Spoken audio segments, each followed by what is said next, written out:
Good morning all. In this section we will study the behavior of EM waves at oblique incidence. Here we will see few terms connecting this oblique incidence. First one is a plane of incidence. Okay.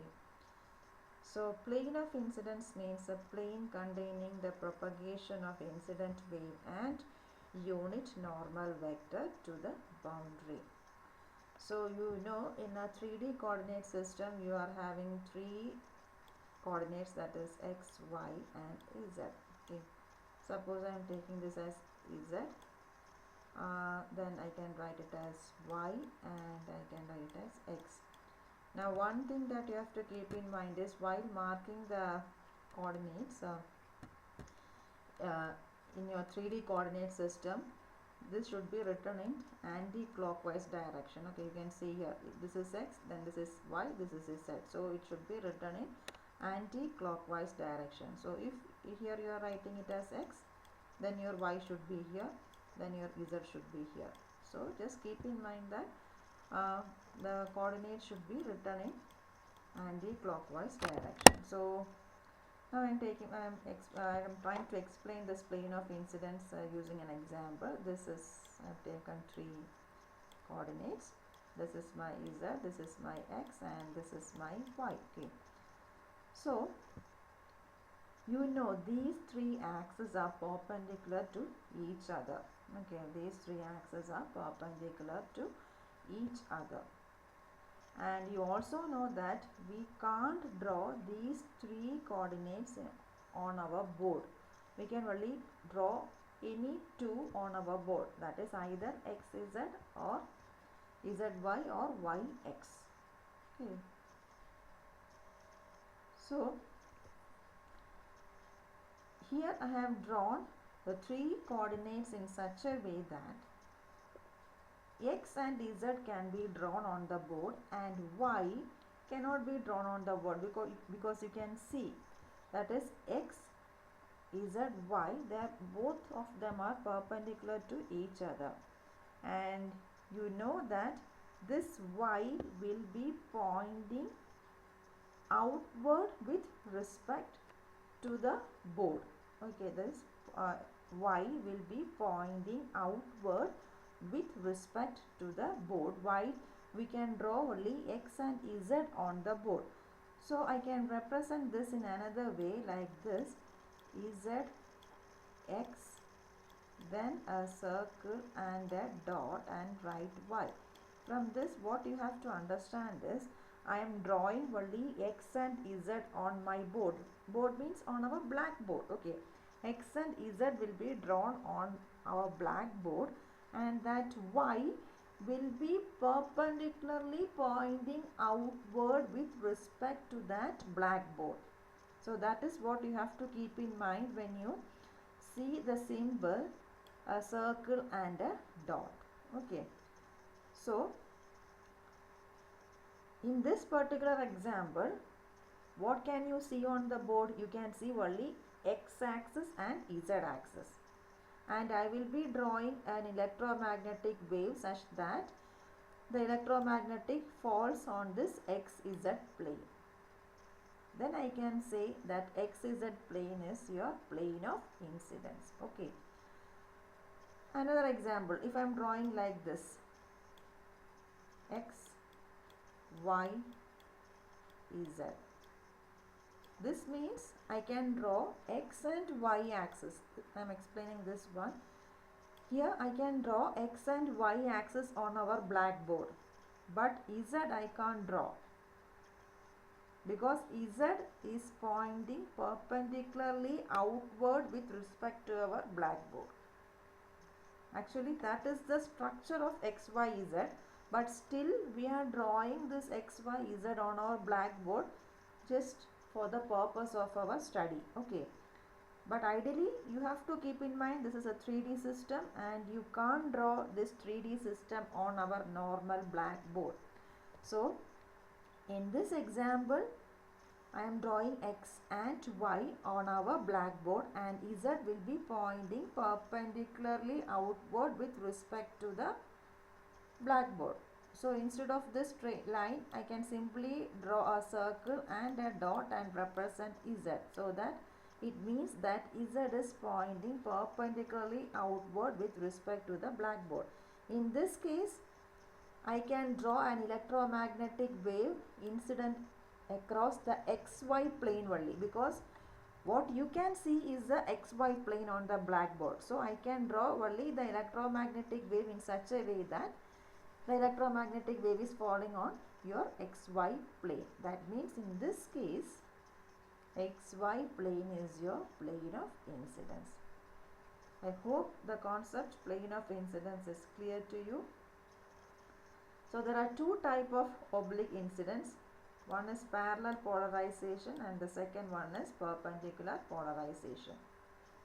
If the electric field is parallel to your plane of incidence, then it is said to be parallel polarization, and if electric field is perpendicular to the plane of incidence, then it is said to be perpendicular polarization. Plane of incidence is also known as oblique incidence. Okay. Now, we know any plane wave satisfies Maxwell's equation, that is del dot E equals 0, del dot H equals 0, del cross E equals minus j omega mu H, and del cross H equals sigma plus j omega mu epsilon E, or otherwise which is equal to j plus jd. And in this particular case, that is in the case of oblique incidence, we are assuming the conductivity is equal to 0. So I can write this equation as del cross H is equal to j omega epsilon E. So 1, 2, 3 and 4 are the Maxwell's equation for oblique incidence of electromagnetic wave. In the next step, what we are doing is we are rewriting these four equations in terms of propagation vector k. Propagation vector k. So I can write k, instead of this del, you replace it k. K dot E equal to 0. Look, k dot E equal to 0. Similarly, k dot H equal to 0. Similarly, k cross E equals plus omega mu H. Similarly, k cross H equals minus omega epsilon E. These are the four equations in terms of your propagation vector k. Okay. Propagation vector k.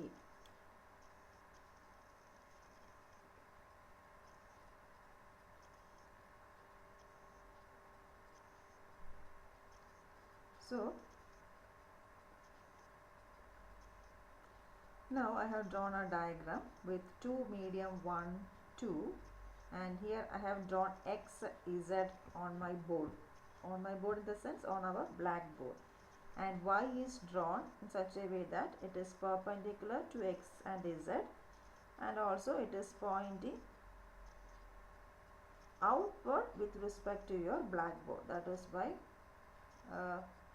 circle and a dot is shown here. So here right now what you can see is only the xz axis. That means here xz is your plane of incidence. Okay, plane of incidence, and xy is a plane of interface or boundary. Xy will be your plane of interface or boundary. So here I have drawn a separate version of this one. This is x, this is x, this is z, this is z, this is y, this is y. Okay. So this xz is a plane of incident and xy is a plane of your boundary. Okay. Now here this is your incident wave whose propagation vector is ki, and theta is the angle which it makes with respect to the z axis, and the incident wave is getting reflected in the same medium, making an angle theta r with the z plane, and at the same time it is getting transmitted with the propagation vector kt and making an angle theta t with the z plane.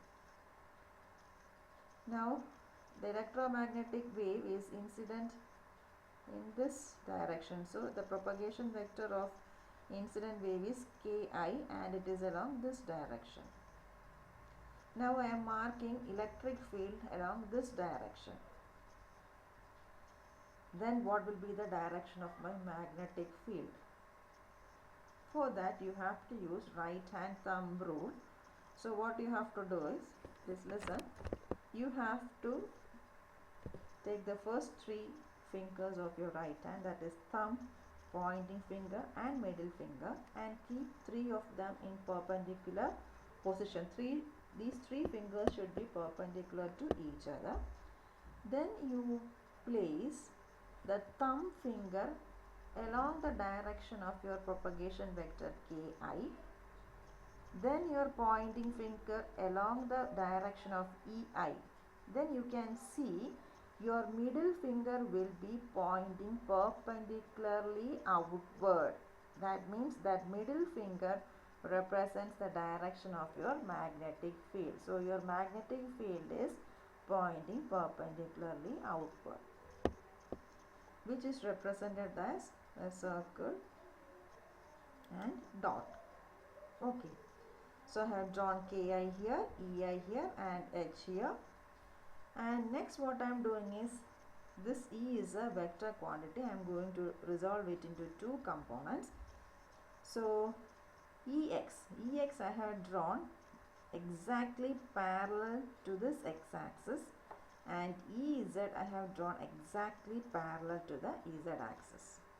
So you know, as per this diagram, xz is a plane of incidence. Xz is a plane of incidence. So here you can resolve the electric field into x component and z component only. Okay. So components can be resolved depending upon the plane of incidence. If the plane of incidence is xy, then you have to resolve this Ei as Ex and Ey. If the plane of incidence is yz, then the electric field should be resolved in terms of Ey and Ez. In this particular diagram, I have taken xz as a plane of incidence. So I have to resolve this Ei as a component of Ex and Ez. And you can see this Ex is exactly parallel to the x-axis and Ez is exactly parallel to the z plane. That is why it is said to be a parallel polarization. Now similarly, you can see here the same diagram is repeated here. Ki, Kr, Kt, theta I, theta R, theta T, and here what I have done is I have drawn Hi in this direction. So now again I am using the right hand thumb rule such that the first three fingers will be placed such that they are perpendicular to each other. Then I will place my thumb along the direction of Ki, then pointing finger along Hi. Then I can see that middle finger will give me the direction of electric field, which is pointing perpendicularly outward with respect to this xz plane. That is pointing perpendicularly outward with respect to the xz plane. That is why I have drawn a circle and dot and mark it as E. That means E is pointing perpendicularly outward. And here electric field is perpendicularly outward with respect to the xz plane. Hence this figure represents perpendicular polarization.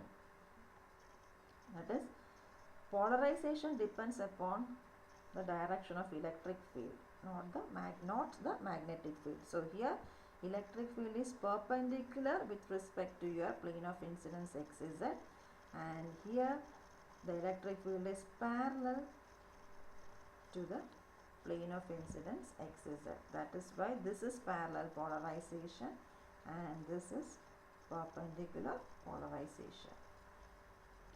Hope the concept of parallel polarization and perpendicular polarization is clear to you.